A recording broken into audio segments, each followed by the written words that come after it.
Janela Salvador nagsalita na hinggil sa attitude issue niya sa It's Showtime.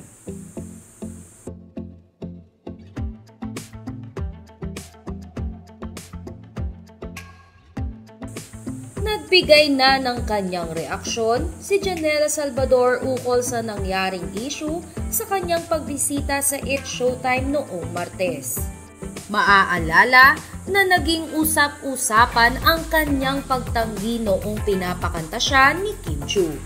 Dahilan ng aktres ay paus siya, kaya naman ang Showtime family na lang daw ang gumawa nito. At ngayong araw nga, April 5, 2024, ay nagbigay ng pahayag si Janela ukol sa naturang issue gamit ang kanyang social media account. Dito nga ay pinasalamatan niya ang kanyang mga tagahanga na ipinagtatanggol siya.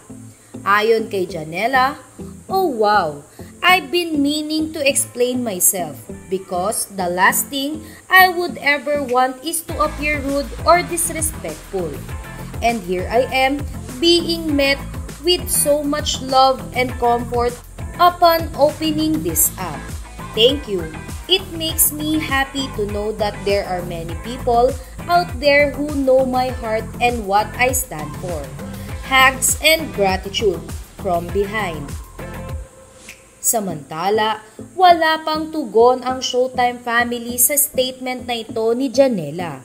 Maging si Uncoverable star Vice Ganda ay wala pang tugon dito.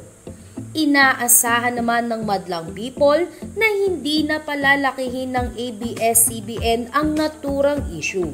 Dahil in the end of the day ay iisa lang naman sila ng industriya na ginagalawan.